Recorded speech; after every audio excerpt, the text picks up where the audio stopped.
showtime. Ladies and gentlemen, welcome to another episode of the ChannelPro 5-Minute Roundup. A look at news, trends, and tips for the SMB channel in 5 minutes or thereabouts.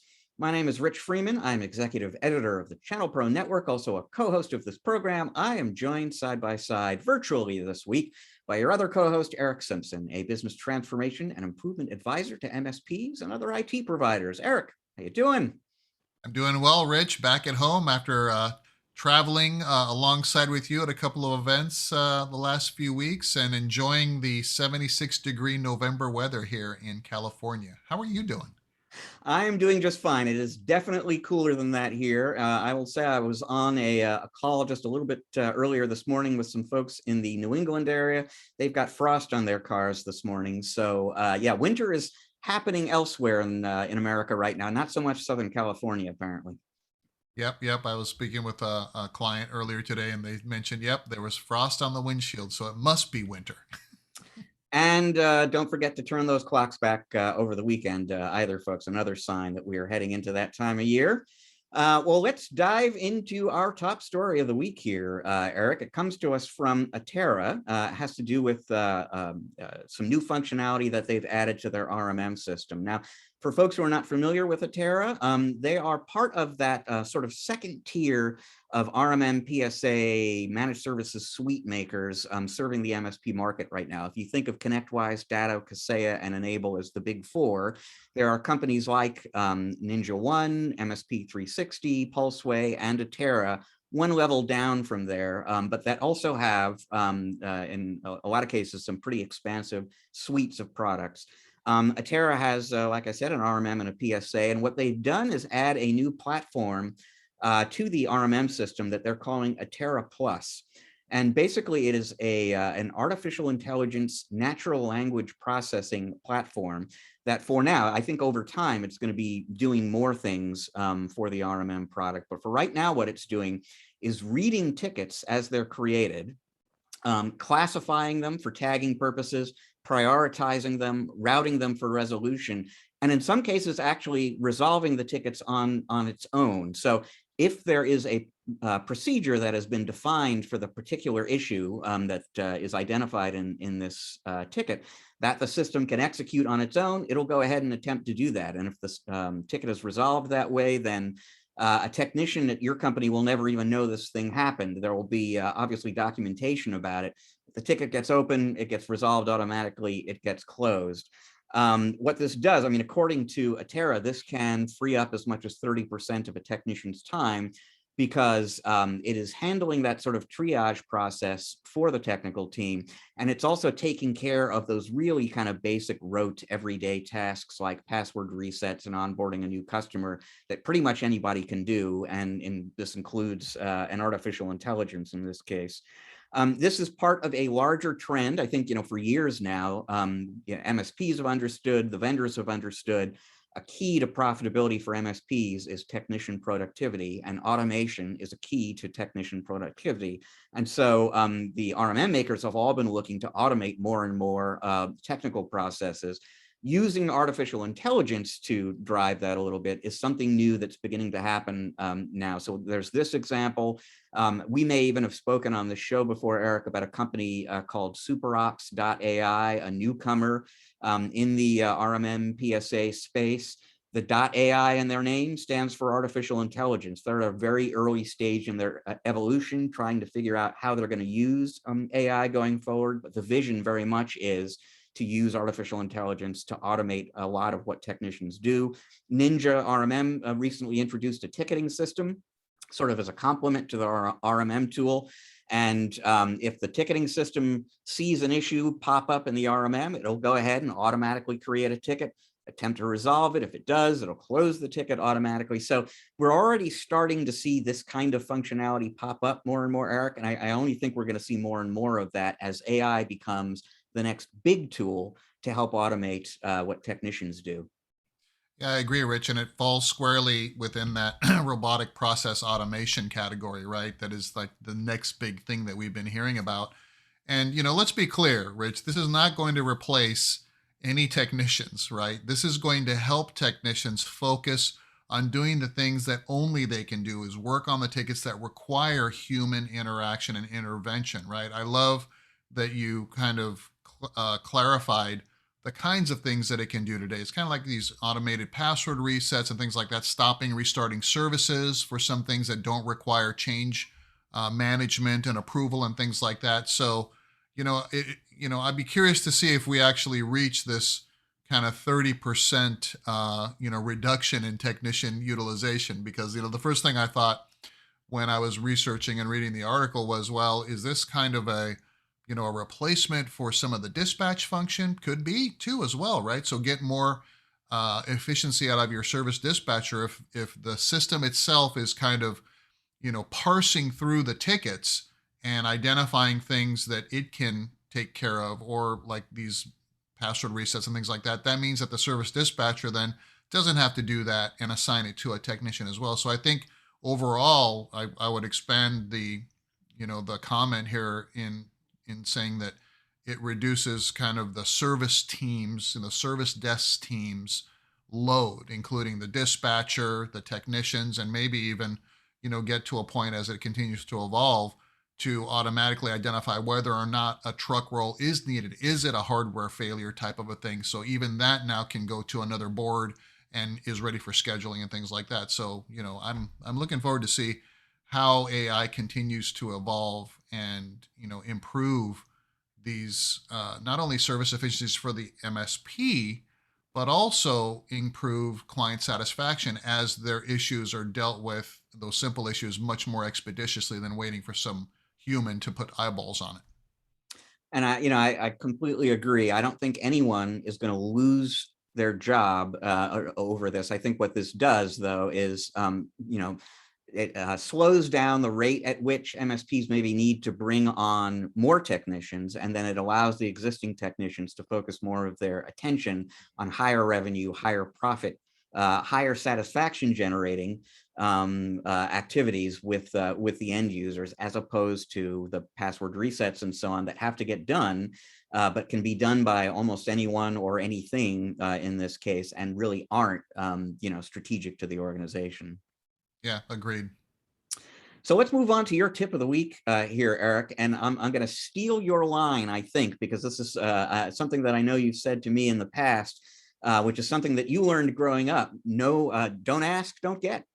Yeah, don't ask, don't get. Yeah, the tip of the week, again, kind of ripped from the headlines of what I've been working with this week, and it comes from a distributor client of mine interaction that I had this week, where we were strategizing how best to promote and inform their partners of the breadth of services that they offer to help MSPs grow their businesses. And the gamut of services and solutions span from financing to solution scoping to pre-sale support to even implementation services. And so we were kind of strategizing how we can help expand that awareness among their channel of partners.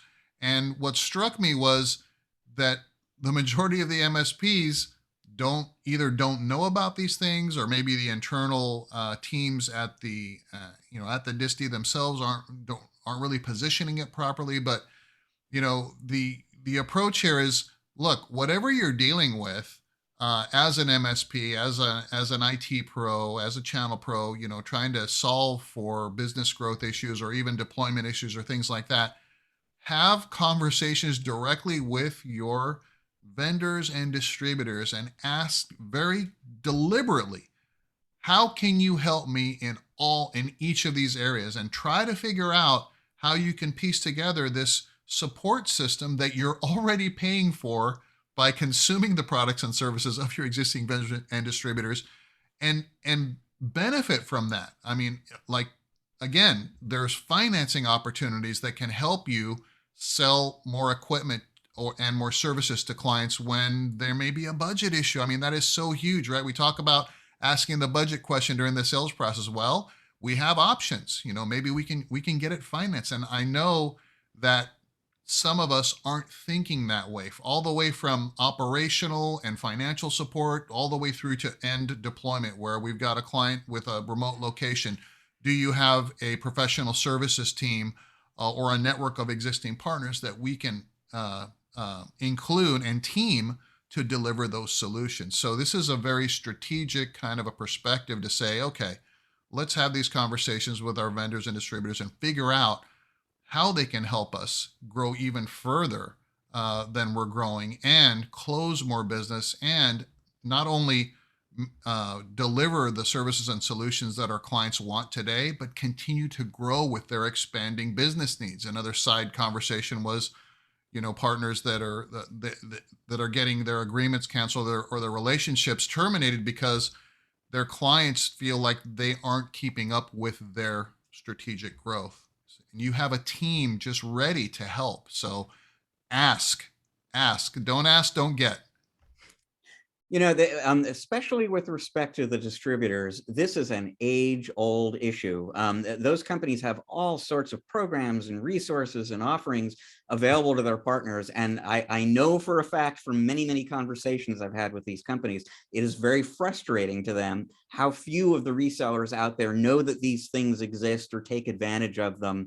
And so on. And I mean, don't hesitate. Don't think twice. Pick up the phone and call your account rep at whatever distributor or distributors you do business with. Trust me, you will be making their day by asking that question, because there's all this stuff that they've got that they want the partners to know about. And I'm sure they would be, and you might be surprised at what's out there that you didn't even know was available. I actually wrote an article about this not too long ago, Eric, and a lot of the partners, the channel pros I interviewed said, I'm vaguely aware that there are professional services, for example, that I can outsource to a distributor, but I haven't really taken advantage of that or learned a lot about that. It's just one tiny example of a larger phenomenon. And by all means, check it out, find out what's out there, and you may be surprised by what you learn. Yeah, and these large distributors, they're the first to admit that this is a challenge for them because, there's so many silos within this gigantic organization, right? And sometimes these silos aren't really talking to each other. And so it's a challenge that they're trying to solve for as well. So, but again, be the squeaky wheel. The squeaky wheel does get the grease, and explore how to, we talked about how robotic process automation can help us scale more broadly. Well, think of a team of folks that is just sitting there waiting to help you that you're not, leveraging. That's the ability to scale, right? Okay, and that's your follow-up here, your call to action, folks. Place a call to your distributor, your vendors, find out what's out there that you don't know about, aren't taking advantage of. That leaves us time with just one more story this week. It is a timely one because obviously this, as we record this is election week.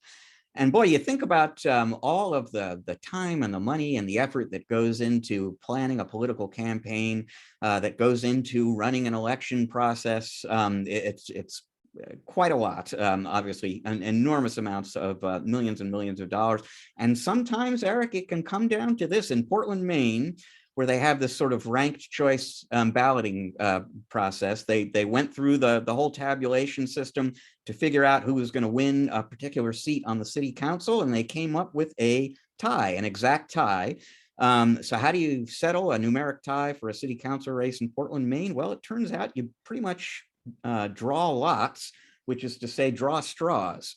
And so at some point coming up here in a public location for transparency where everyone can watch, the candidates are going to draw straws, and whoever draws the bigger straw, I guess, is going to be the next city council person for Portland, Maine.